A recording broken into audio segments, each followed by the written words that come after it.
Welcome, everybody. Yeah, I really appreciate everyone coming this afternoon. I know it's the end of the day and people are probably a little bit tired. Mhm. So I do appreciate you taking the time to sit in on this session. I will start by telling people a little bit about who I am. So I find that in most of these workshops, people start with kind of who they are professionally, and I prefer to start with who I am personally. So I am the father of two boys. So over my right shoulder on that picture is Liam, and over the left shoulder is Owen. Both my guys play rep hockey. Owen is 15, he's in grade 10. And hockey is absolutely his passion. And also kind of he found volleyball within the last year at school and really enjoyed playing volleyball and being a part of that at school.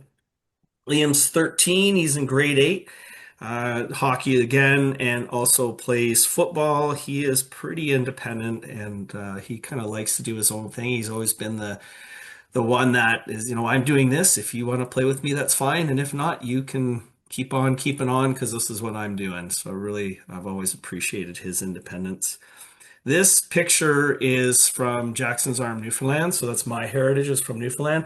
My father was born in that community. Actually, this picture right here, that house, my father was literally born in that house. And the hill in the background is the hill that we climbed to this spot. This spot for me, this is my absolute favorite place on the planet. Of all the places I've ever been, this is a spot where I feel I can just like exhale and just be completely present. Um, and for me, I just feel such a sense of peace in this location. And to me, just, we always talk about self-care and I kind of front load the presentation by saying everyone should have a place like this that they feel that they can go to and just breathe out and just be present. These are my boys as of December, so a little bit of a difference in them. So I coach my youngest, which is Liam, number 97 there, and we had a thing in the fall in the right before Christmas where some of Owen's team and Liam's team we had ice together, and I thought this might be the last opportunity for me to have ice with both of them at the same time. So I wanted to get a picture. So this is them there. Um, What else can I tell you? So I want to start off that I am not an expert on addiction. I am presenting from the lens of someone who has experience as a mediator and someone who has experience with various types of addiction within my family system. And, I've been impacted in various ways by addiction within my family. So that's kind of the lens I'm approaching this from. It's mostly experiential. So any of the stats or research that I present is stuff I research specifically for presenting. I am a mediator, been a child protection mediator for over 15 years. I've worked with over 1,000 families, and I specialize in families engaged in high conflict. That's primarily what I've done. As I mentioned, I'm a former child protection worker. I say that I escaped in 2000 and when was it? 2011. And I was at Hastings Children's Aid, which is the Belleville, Trenton area, as well as they were Bancroft at that time as well. I'm a qualifying psychotherapist, and my therapy practice focuses predominantly on athletes and first responders. So I do a lot of work on performance-based conversations. So for athletes trying to improve whatever their sport is, take it from an 8 to an 8.5, or the other thing is I do a lot of work in identity and identity reconstruction. So this happens a lot in the first responder community with they're not able to go back to the job. That will happen to all of them at some point, whether it's due to injury or retirement, or they make a choice to leave. So that sense of who am I now? That I don't have that first responder identity. And the same with athletes as they get older, playing high level sports, they reach a point where it's, who am I now? So they lose a sense of that identity. Um, and also an author. I've written a book on child protection mediation. It's a little bit older now, but for anyone who's kind of starting on that journey, I believe it's kind of a good resource to have in terms of rolling out the process and kind of balancing the room for the people that are there. One thing I do want to say for today is I have been having some issues with internet over the last little bit that it kind of glitches out sometimes. So if I freeze, I'll apologize in advance for that. I have shut everything off and gone in airplane mode, so hopefully we'll be able to roll through. So some of the things I want to touch on today is reviewing addiction-specific terminology, discuss some cultural considerations, as well as the implications of trauma. Applying a trauma-informed, non-judgmental strategies for asking about and discussing addictions. Also describing addiction as relational rather than an individual flaw or a willpower issue, and using a relational reframing to externalize addiction and trying to reduce blame and support more productive dialogue. There will be a little bit of overlap, some of the stuff, I wasn't able to attend the whole morning, but there's a few things that I've noticed that other people have covered that I'm probably going to reference in our conversation today. So I'm just curious, maybe you can throw this in the chat, some of the different types of addiction that people are aware of. We have social media, gaming, alcohol, fitness addiction, drugs.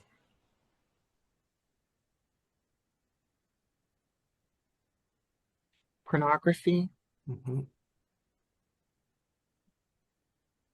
food, social media, gambling, sex, eating, food.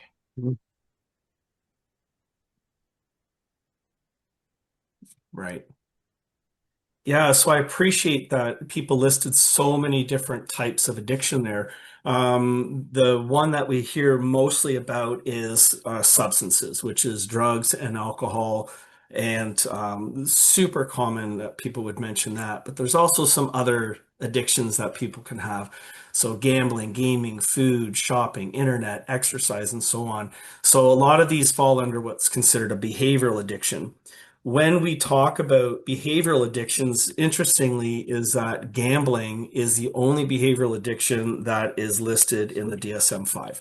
So the DSM-5 is kind of, I heard someone recently refer to it as the psychology cookbook, which I thought was a really interesting way of describing it. But the only behavioral addiction that's listed in there is the gambling addiction.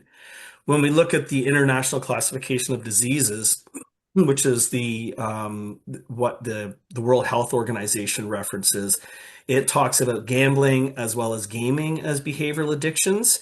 And some of the other ones that are being considered are compulsive buying disorder or a shopping addiction, sex, which they refer to as compulsive sexual behavior disorder, pornography, which is problematic pornography use, kleptomania and pyromania were actually also being considered as addictions, which I found really interesting through my research on this because I wouldn't have thought of those under the addiction category before. So when we talk about what is an addiction, I've referenced the DSM. Interestingly, it does not use the term addiction directly. It talks about substance use disorder, and it refers to it as a pattern of something leading to clinically significant impairment or distress. So, substance use reflects a pattern of substance use leading to that distress. And typically, when we think about it, we talk about people being powerless over those addictions. So, in most of the 12-step programs, step one is we have become powerless over insert addiction that our lives have become unmanageable. So, when we look at it, it's a patterned, compulsive relationship with a substance or behavior despite negative consequences. And I think the negative consequences part is really important to focus on because that is one of the things that differentiates addiction from other things that we might talk about today. It tends to provide relief. It can provide regulation, a sense of identity, coping. It's more than a moral or a willpower issue. So it's characterized by impaired control, social problems, risky use or behavior, tolerance, and withdrawal. So the one thing, we talk about more than a moral or willpower issue, so often, Keith had mentioned this in the last session about, why don't they just do it for their children? Why don't they just stop doing it? It's because they have an addiction, right? If they could just stop like that, that's not addiction.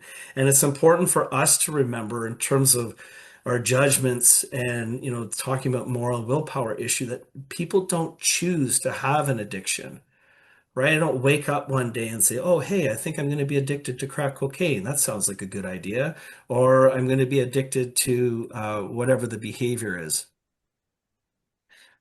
So I think that's really important to talk about when we're referencing what is addiction. And, referencing something that Lisa had also said is that recognizing that they still have love for their children, but they're stuck in whatever that addiction is. So one of the things I want to talk about, so Rick had touched on this a little bit in terms of terminology and this concept of addict. So you will not typically hear me use the term addict because to me, addiction doesn't define that person. And when we say addict, that means that is their identity, as opposed to being a part of their identity. It's a characteristic of who they are. It doesn't identify, and more importantly, it doesn't define who they are. So language that I would be more inclined to use is, so you might hear them say, I am an addict, or you might say they are an addict. I've heard it a couple times today, but not a lot. But, other phrases would be they have an addiction. We say they have depression, or they're a person with addiction. They are depressed, as opposed to they are addicted, or sorry, saying they are addicted, because we wouldn't use something like saying they are a depressed, right? So describing it as something that they're dealing with or have a relationship with, as opposed to making it their identity, full stop.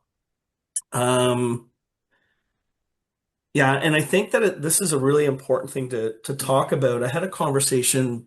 It was actually a service provider years ago, and I was really kind of driving home my perception of, using, have an addiction versus are an addict or am an addict. And this person was really, really, they suffered from addiction. They had addiction. And for them, the terminology was, I am an addict. And it was really interesting for me to try and, because I was trying to shift their thinking and shift their language and their tools to help them kind of move where they were at. But for them to have that sense of identity as an addict was important because that helped them to stay on track and to maintain their sobriety. So it emphasizes something that was said in Marianne's session this morning. One of the people in the session mentioned using flowery or fluffy language. I can't remember exactly which one they said, but we have to be aware that we're using language that matches what the clients are comfortable with. So as much as I would stay away from identifying someone as an addict, if that's how they see themselves, that might have some value with them. And I would maybe explore that with them to see what is the meaning for them with respect to terminology. Moving on, there are differences between addict and user. So a user is someone who uses substances. It can be, for pleasure or to cope. The one thing here is I would suggest that most of the people in this room right now are a user on some level. So, it could be have a drink occasionally, or maybe you use gummies or, on the internet, social media, whatever it is, using it even on an irregular basis or even a regular basis. But one of the differences is that it's not compulsive. You don't feel drawn to it all the time. Um, my belief is that I think most of the population has an internet or a social media addiction, and I challenge people to go a day without using social media, and or to go a day counting how many times you check your socials. Whenever you see that red notification, you get that brain cookie, the dopamine. So try that one day, and then the next day try and go a full day without it, and I think you'll know pretty quickly whether or not you have an addiction to social media. But one of these, the term is I am a drinker. They are a drug user. I drink. I use substances. I engage in this behavior. And I think that that is important when we're talking about some of our clients. And I think their definitions can be skewed at different times between addiction versus use.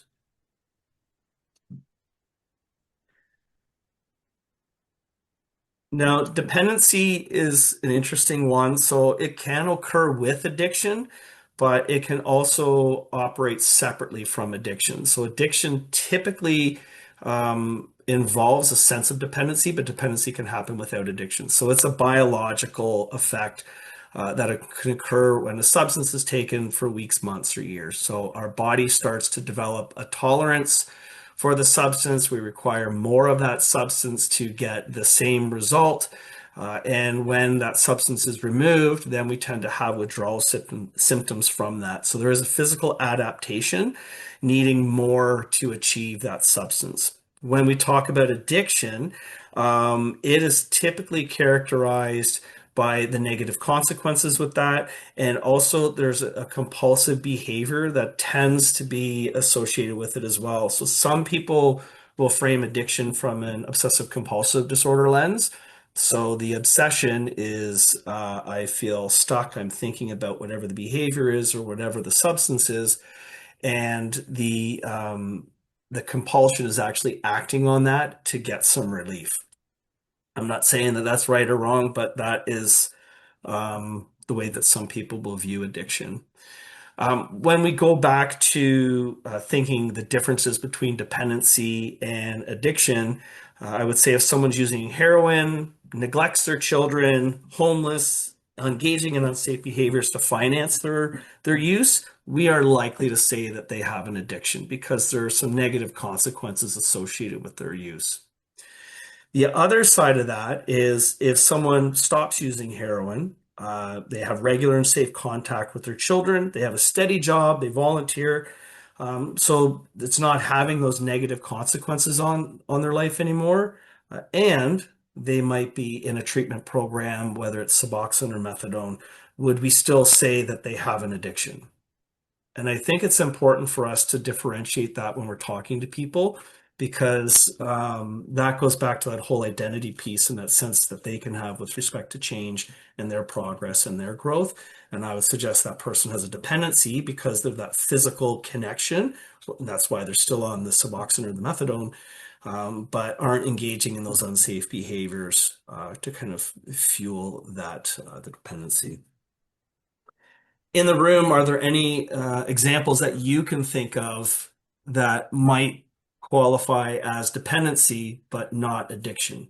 So for me, some big ones, caffeine. A lot of people in the room have that physical dependency to it. To go off the caffeine, you'll experience withdrawal symptoms from that, nicotine, sometimes prescription medications, but you're not necessarily engaging in unsafe behaviors to engage in those substances. Paul, we do have a question. Sure. The question is, what about exercise for mental safety?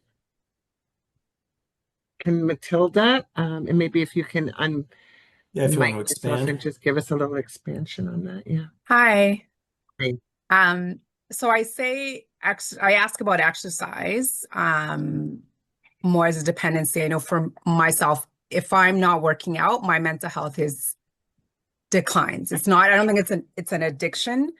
But I certainly feel like I'm dependent on it to kind of regulate my mental state. Mm-hmm. So if that makes sense. So that's why I asked that question. Mhm. Yeah, I would say, and again, I'm not an expert on this, but if looking at it from the outside in, I would say that maybe that is a dependency, right? So, but you're using that in terms of self-care. So it's not creating negative consequences in your life to be using exercise and fitness because if you think of all the neurochemicals that are released through exercise to help us feel good, when we have clients that are struggling with different mental health challenges, one of the things we tell them to do is go out and be active, right? So you're using it in a positive way to help with the work that we do in terms of self-care. So I think that that's a positive thing. And sure, there could be a dependency there. I think it can trip into addiction and addictive behaviors when it starts having negative consequences in different areas of your life, though. Thank you. Okay, I want to touch on culture a little bit. Cultural norms have an impact on the likelihood of addiction, the diagnosis of addiction, and various treatment methods. So accessibility can contribute to the development of an addiction. So if you look at Canada, alcohol and marijuana are legal here. So having that stuff readily available in the different stores or different locations you pick it up increases the risk of addiction just by virtue of it being available. Cultural norms can also impact the threshold of what is considered an addiction. So if your culture or your family has very rigid norms, what we're saying here is use may be considered addiction because it can go back to that all or nothing thinking, as opposed to looking at things like was mentioned in the last session about a continuum of 0 to 1. 0 is no use, 1 is addiction, and that's viewed in a very binary sense, as opposed to acknowledging that in between 0 and 1, there are an infinite number of decimal points, right? And looking at each individual differently. So those cultural norms can have an impact on what we define as an addiction as well. When we look at individualist cultures, addiction is seen as an individual problem with individual treatment. So stigma tends to be lower in those environments, and the likelihood of seeking treatment is higher. So low stigma, high likelihood of treatment. And the treatment is typically individually based. So in individual cultures, it would be that one person goes to therapy, that one person goes to rehab, that one person attends a 12-step program because it's individualistic in nature. In collectivist cultures, it's seen as a moral or social failure that dishonors the family. In those situations, the stigma tends to be higher and the likelihood of seeking treatment is lower. So exact opposite of individualist cultures. And the reason for that is because it's being kept in secret, and oftentimes those individuals are seen as the weakest link in that family unit. And we don't want that person to go for treatment because it kind of puts our private issues out on display and can bring shame to the family. So what I thought was really interesting was when I was doing research on this was the differentiation specifically with respect to Indigenous communities and how it was separated from individualist, collectivist, and then Indigenous was seen as a separate category unto itself. And the one thing that really jumped out was how in the Indigenous community is seen as a community issue. So it is not just about that one person. So addiction impacts that person, which impacts their ability to parent, that impacts their ability to engage in the community and those types of things. So also looking at the Indigenous communities, healing tends to involve reconnecting with community and reconnecting with culture. And I really want to highlight what Lisa had said in the panel discussion as part of the process that she follows. It's so important for her to have an understanding from the clients about what is their connection with community, what is their connection with culture, and in particular with addiction. If we can help clients make those connections, it can help with that recovery process. It's less based in shame and more about everyone coming together and helping and being one. Interesting, and that connection with the culture involves a connection with mind, with body, with spirit, and with the land. So it's a more fulsome approach to the recovery process. And also there are better recovery outcomes when family is included in treatment. So even in individualist cultures, if we can find ways to involve the family in the recovery process, there is a greater likelihood of that individual recovering from their addiction. A couple things, just quick stats. So individualist cultures tend to report higher levels of alcohol addiction compared to collectivist cultures. For me, I question the accuracy of this again because of individualist cultures. There being less stigma and more open to talking about it, whereas in that collectivist bubble, I guess we could say, there's less likelihood of talking about it. So I do question the accuracy of that. Social media addiction is times higher in collectivist cultures compared to individualist cultures. And another interesting thing I read was that through COVID, addiction rates increased. I think we could all anecdotally agree with that. What's interesting is that since COVID, since all the lockdowns, that rates of addiction have actually dropped more towards what they were pre-pandemic. When talking about trauma, we can talk about the adverse childhood experiences for our clients. So these are the different ACEs that are on, or the different experiences that are on the ACEs. Important for us to recognize that trauma impacts brain development. So if we experience trauma at a young age, it's going to impact us long term, increases the risk of heart disease, cancer, depression, substance misuse, risky behaviors, they are all connected with ACEs. And the more ACEs you have, the higher the risk. And the earlier age of onset for our substance use and an earlier escalation of use. So if I have a lot of ACEs, or if I have no ACEs, I may be prone to substance use or addiction later in life anyway. But if I have ACEs, it's going to increase the risk, and it's also going to suggest that it starts earlier in life. So something to be aware of is childhood trauma is strongly correlated with internet addiction. And I suspect that has to do with escapism, right? So we have these trauma experiences and we're not able to find places in kind of the real world that feel safe. So then we will find environments in the internet that can help us feel safe. We have one comment from Patricia. 6 or more ACEs is 4,000 times more prone to be an IV user, is what Patricia has shared with us. I think I'd just like to add as well, in just terms of a cultural perspective of ACEs, is that we do know that ACEs was a longitudinal study that covered predominantly males, Caucasian, over a lifespan. So that, to add the cultural perspectives in, my understanding is that we look at ACEs for racialized people at being younger than the age is set, just because of the way that trauma is carried in the bodies generationally. So that's just something to be mindful of. Yeah, and we could get into a whole conversation on generational trauma, and so I mean, when we experience trauma, it impacts us on a genetic level, right? And it creates markers for future generations, and this speaks a lot to generational trauma. And in my understanding from Indigenous cultures is they refer to it as blood memory, and that it will last up to 7 generations. So ACEs now impact future generations as well. That's right. And the way that you even worded it, right? So at the end of it, we could still walk away with ACEs impacts you. I mean, it may not, even if you're looking at it from the study that it was, which was very culturally narrow, we could Right. still take the information from it and apply it to everyone. ACEs, any sort of impacts of trauma are inside and out, should be considered. Right.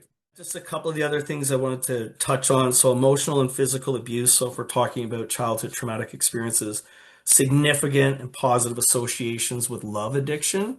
That's one of the ones that was maybe not mentioned in the chat earlier. Their physical abuse rates are higher amongst those using sedatives and methamphetamines compared to individuals using alcohol. And not surprising, sexual trauma is associated with compulsive sexual behavior later on in life. Love addiction, that's interesting.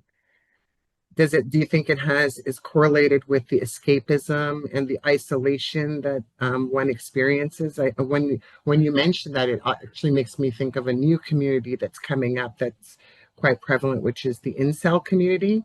Is there some sort of correlation between that? I know that there's all sorts of issues involved, but is there a correlation around addiction and love addiction that we should consider as well in this community? Yeah, I'm not sure. So for me, I would suggest that love addiction probably has more to do with attachment, Mhm. in that sense of, so maybe a disorganized attachment or, an anxious attachment where I feel like I always need to be with someone to kind of reaffirm and feel that connection. And then when that's not there, I'm seeking it from someone.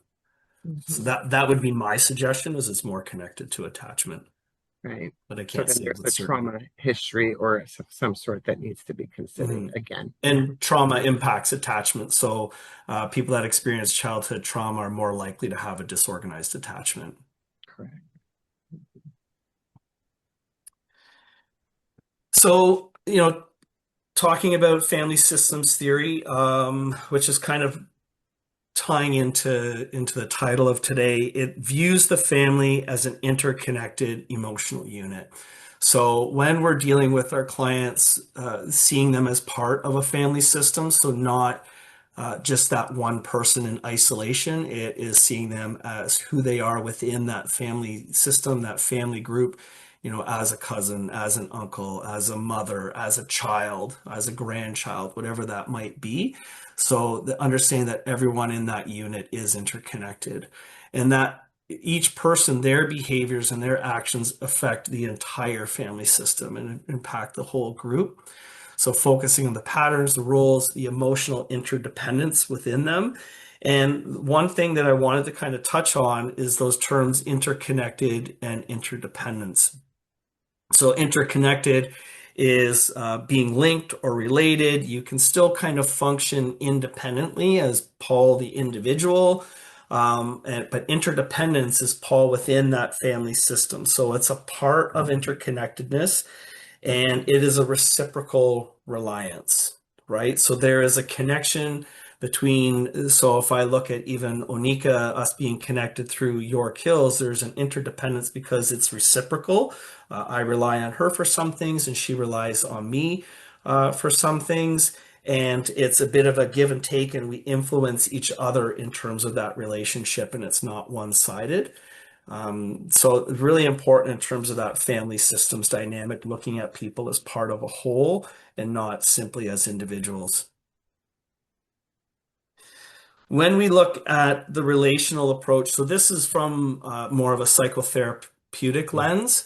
So relational is focusing on the dynamic between the client and the therapist. So in therapy, the best predictor of therapeutic outcomes is the therapeutic relationship. It is the main catalyst for change. Next in line would probably be time. That the struggles will change over time. And then we can get into individual modalities. There's debates on which modalities are the most effective, but all the research points to therapeutic relationship being the most important part of any approach. So when we look at it from a therapeutic perspective, so it's exploring how the person's past and current relationships influence their mental health. So we want to emphasize the relationships and approaching our clients with kindness and unconditional positive regard, because when we move from the therapeutic lens to the ADR perspective, us as the facilitator, we also need to establish a positive relationship with our clients. They need to know that when they are coming to those group meetings that they can trust us. They need to know that they can rely on us to create a safe environment. So it's really important as soon as that intake appointment happens when you're talking with your families that you are starting to build a relationship with them. And again, going back to what Lisa said, sorry, Lisa, I'm stealing all of your talking points. Um, but treating all of our clients with kindness and understanding that they all have an individual story and an individual history. And that's what we're there to kind of hear about from them, to understand who they are as individuals and treating them with unconditional positive regard. So that's kind of the relational approach. When I talk about addictions as part of the family system, this started for me about 25 years ago. And I had a friend of mine at the time who was diagnosed with cancer. And he said to me at that time, so he's, 23, 25 years old. And he said, the cancer that he was diagnosed with was, in his opinion, very curable. And as far as I know, he's still here. I haven't seen him in a couple of years, but he said to me, Paul, I will have a relationship with cancer for the rest of my life. And that was incredibly profound for me at that time as a young man. He was a young man, that he would acknowledge that he would have that relationship. Because every time he gets sick, every time he has an ache or a pain, it will cross his mind, oh, is it back? And I view addiction in a similar light, that wherever you are in your recovery journey, that you have a relationship with that addiction. And where it starts is, if that person is entering into sobriety and they've just had a really bad day. And that thought crops into their mind about, I'm just going to have a substance. I'm just going to engage in that behavior. And then I think, oh, wait, no, I don't do that anymore. Now I insert whatever the new coping mechanism is. Hopefully it's a healthier one. And that happens really, really quick. So they still have a relationship with that addiction and with that history of that addiction. They're just in a different place in that relationship. So it's not the same relationship they once had. It's evolving. So when we think about addictions within or relationships within addiction, it can be the client and that substance or the behavior. So that is actually what we would refer to as the addiction. It can be so, and that can also be connected to an attachment substitute. They feel something is missing that they can get from the addiction. It can be, it can impact relationships in terms of, whether I feel connected to somebody. It can be, trauma bonding. It can be, it can deteriorate relationships based on that behavior and based on that substance. It provides predictability for them. So that's part of the relationship with them, with addiction. So I've heard some people that struggle with addiction say, whatever that thing is, that substance, it's never let me down. Because every time I used that substance or engaged in that behavior, I knew exactly how I was going to feel, and it felt that way after. So they don't have that disappointment that they might get from people in their lives. So they then have a relationship and a sense of connectedness and a sense of trust in whatever that addiction might be. The other thing that I want to point out is, the relationship among the family and the client who's struggling with whatever that addiction is. And as I mentioned, I'll have a relationship with that addiction forever. What we sometimes lose sight of is that the family also has a relationship with that client's addiction, because they have past experiences with all of, that individual's behaviors, whatever they did to engage in that addiction. Sometimes I'm not going to go through the list of what the behaviors are. You guys know what they are, right? So, but as a family member, I have a relationship with that person in their addiction. I have a relationship with their addiction as well because of how it's impacted me when they were going through that. And even now, as they're sober or getting sober. So what I sometimes will think of is viewing the addiction as a separate entity from that person. And that's when we talk about it being part of the family system. So looking at it similar to a partner, to a friend, a coworker. So if my relationship with my romantic partner is going well, that impacts my interactions with others. So how my relationship with whatever substance it is or whatever behavior it is, if it's going well, so we think dependence, then that may not impact my other relationships, and they might be going okay. But if my relationship with those behaviors is not going well, then that can impact my other relationships in a negative way. Uh, when I think about this, I think about addiction basically as an abusive partner and in how we talk to our clients, how we support our family members. If we have a family member who is in an abusive relationship, are we as quick to blame them? Sometimes we'll say, well, why don't they just get out? Well, because they don't feel that they can get out. So if we look at that same lens when we're talking about addiction, they're in an abusive relationship. They don't feel that they can get out. They may feel that they don't have the tools to get out of that relationship. They're stuck, and that's addiction.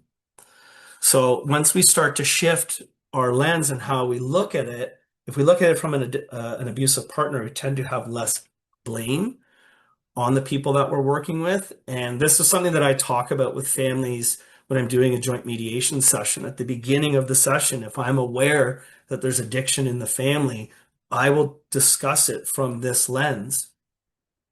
And the reason for that is to try and soften the room so the conversations can be a little bit more open and a little bit more honest with one another.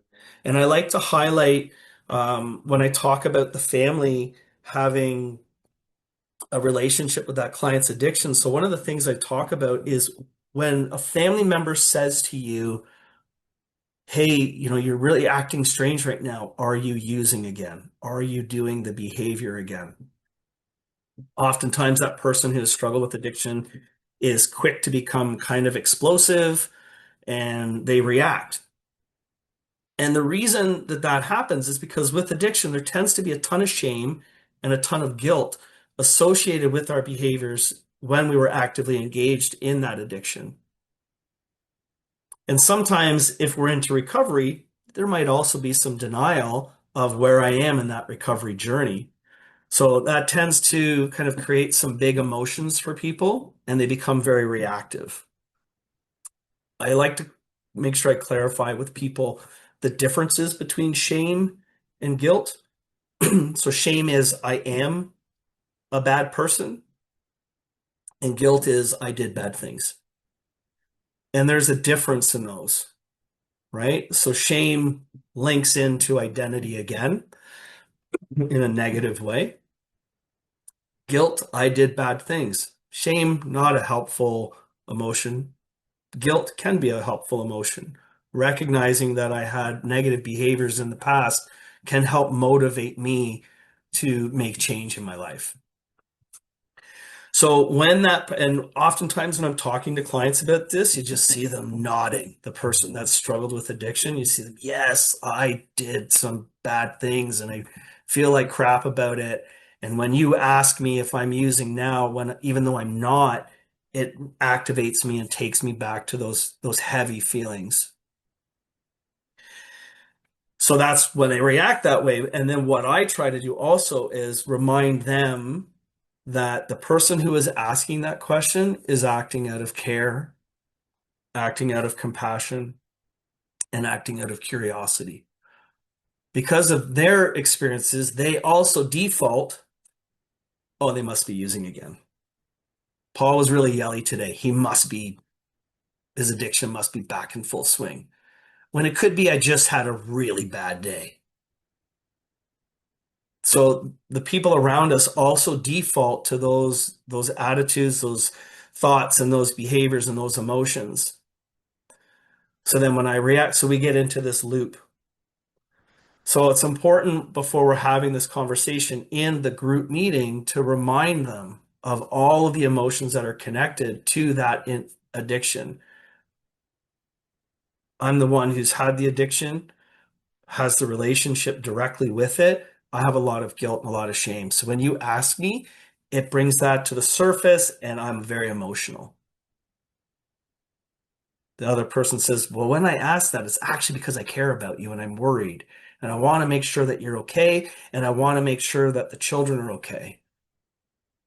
And also, it's all right for you to say, yeah, you know what? I am really struggling with addiction right now.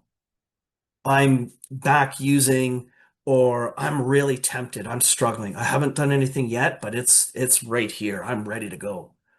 Okay, let's talk about it. So we try to take the judgment. We try to take the shame out of the room so that we can actually engage in a functional conversation about it.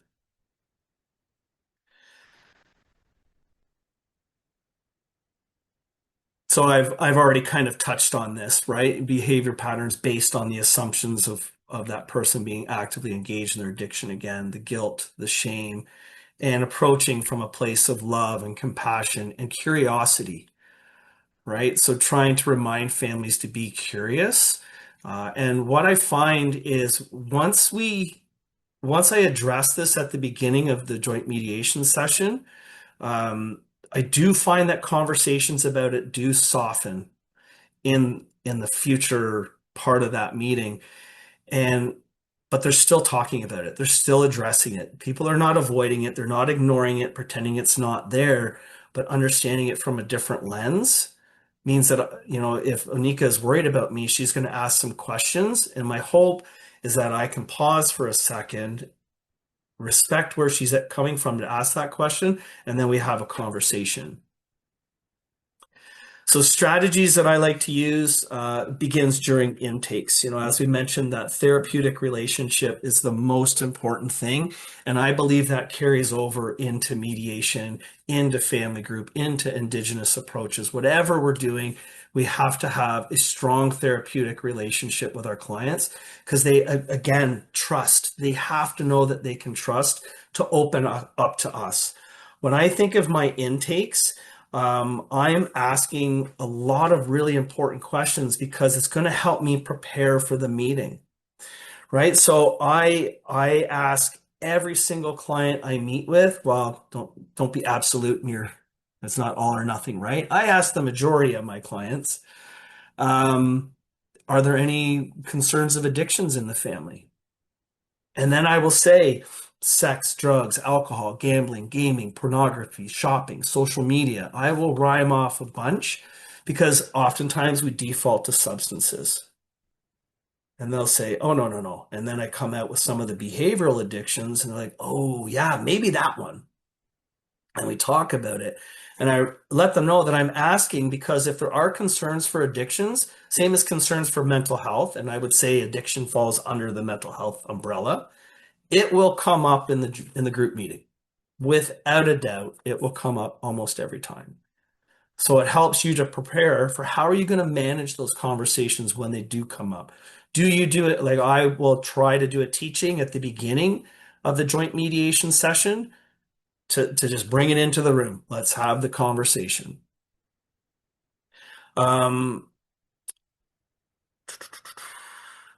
Avoiding language that pathologizes or blames. So staying away from the term addict, using, has an addiction, struggles with an addiction, relationship with addiction, have it as a separate thing, right? Avoiding the blame, trying to get away from that, externalizing it again, the relationship component, instead of a part of that person's identity.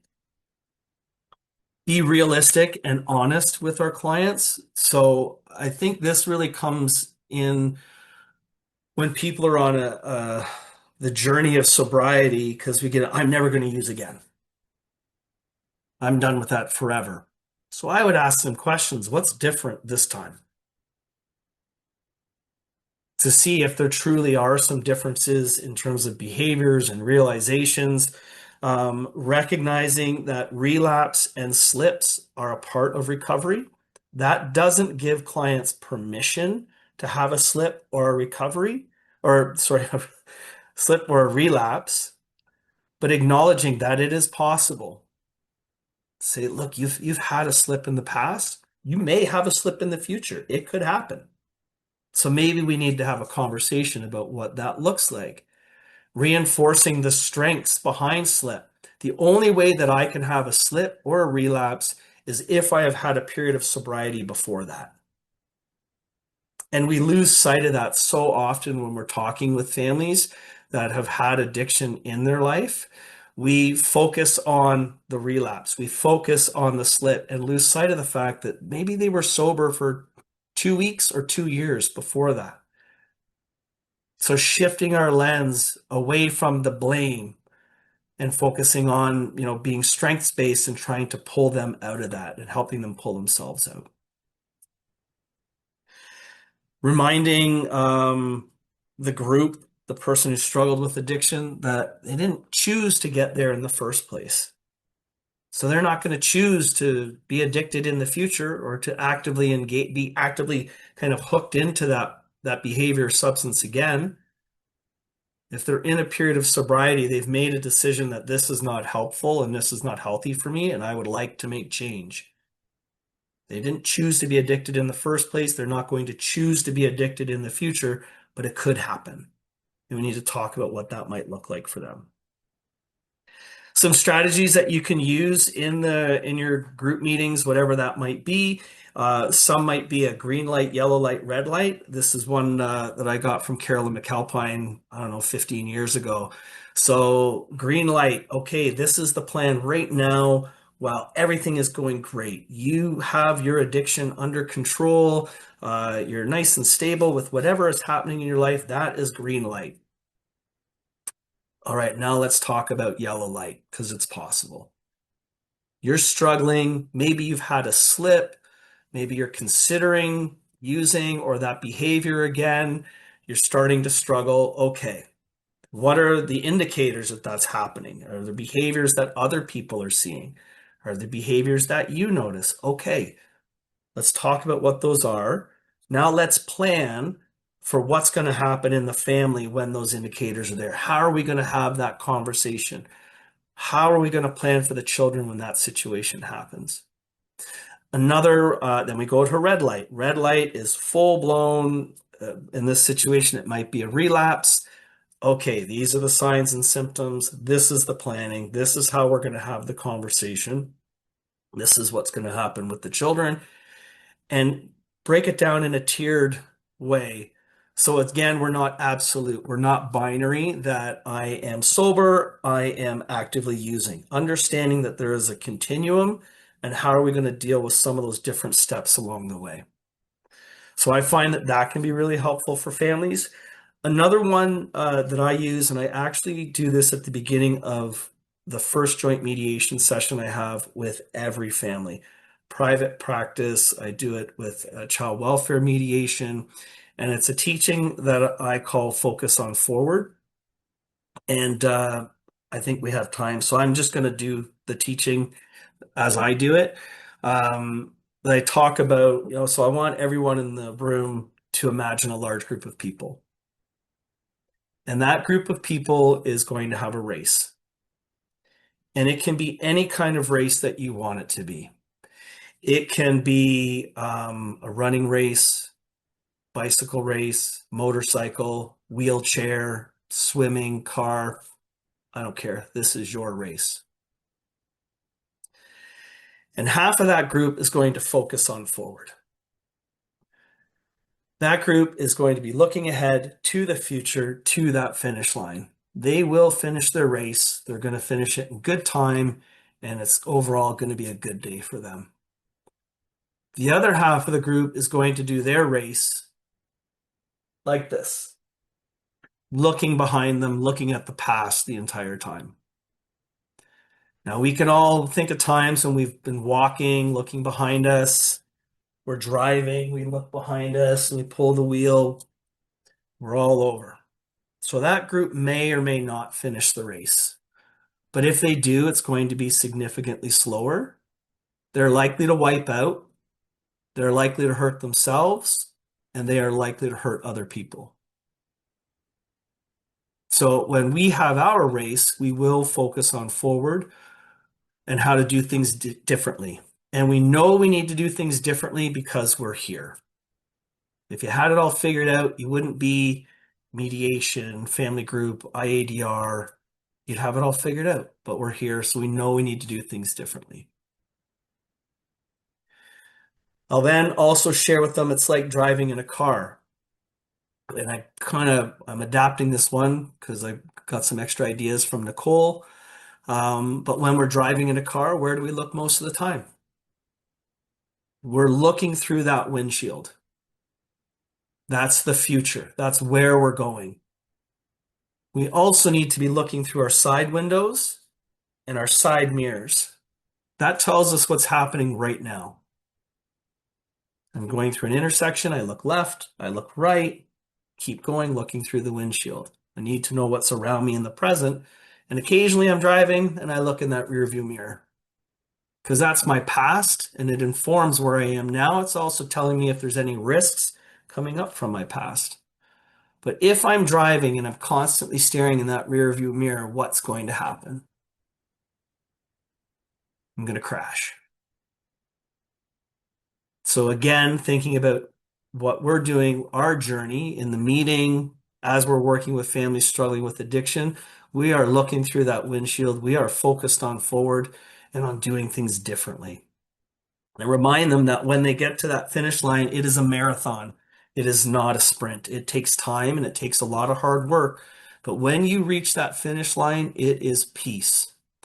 It is the ability to finally breathe out and be able to say, okay, this is how things are, and I'm okay. We're okay, and we're able to kind of settle into our life at that point. So I do that teaching at the beginning, the first joint mediation session with every family I work with. Because then when we're having conversations, they start going to the past and the blame.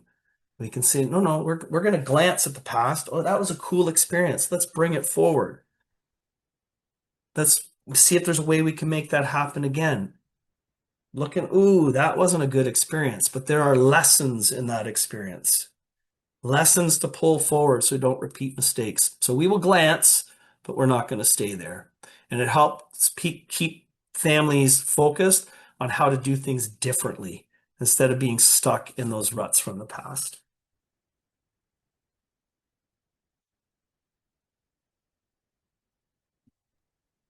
Paul, we're just at a 2-minute countdown mark. Yeah, we're good. Go ahead. Yeah. So some of the key points from today. One, substances are not the only addictions. We need to be aware of behavioral addictions. And it's important that we kind of widen our net in terms of what we think could possibly be an addiction. Looking at, some of those negative consequences that are impacting people's lives. Treat client language matters. So using terms like addiction, dependency, and use, they are not all the same thing. Using the term addiction instead of an addict, I think is important because addiction is a characteristic of that person's identity. It is not their identity. And I think that we need to differentiate that as service providers, which goes into, again, treating our clients with unconditional positive regard. Addiction is a lifelong relationship, so it does not end when we enter recovery. And that's for the person that is dealing with the addiction as well as the people around them. They are still connected to that person's addiction, and recognizing that it can have an impact in our relationship in the future. I want to say is just reminding all of us that we need to, I froze, I guess. I need to remind everyone that we focus on forward and how to do things differently and in a positive way for our families. And that's it. Thank you. You did. And there's my shameless plug. You can buy my book. Never shameless. Plug away. Yeah. Thank you so much for your presentation, Paul. Paul, Well, you there is hanging out for a one minute? question there about could high conflict clients be addicted to conflict? I think that's a really interesting question. And I also like to say I appreciate, I always say clients engaged in high conflict, again, looking at that identity and that labeling, as opposed to say like they are high conflict people, because again, that could be just that one relationship. So if it's an addiction, I would look at it. That's really interesting. Are they engaged in high conflict with multiple people? Then I would say maybe whatever kind of neurochemical hit they get off of that, I suppose it's possible. I would also question if there's other underlying mental health diagnoses that are fueling that, if it's, consistent. Yeah, capacity or role models. You talk about role models, so people say you don't have a manual for parenting, and I totally disagree with that. I think our manual is how our parents raised us. And as we become parents, we have a choice of whether we just read that book and do it the same way, or do we rewrite some chapters? So I think that speaks to role models if they've not seen people that can resolve conflict in a functional way. Also, I mean, conflict is about a relationship too, right? So who am I engaged in conflict with?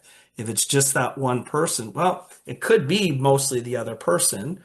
They might instigate, but I might be super reactive to it, which again could speak also to attachment. But then we have this constant push-pull between them. There's no conflict if somebody tries to engage you and you don't engage.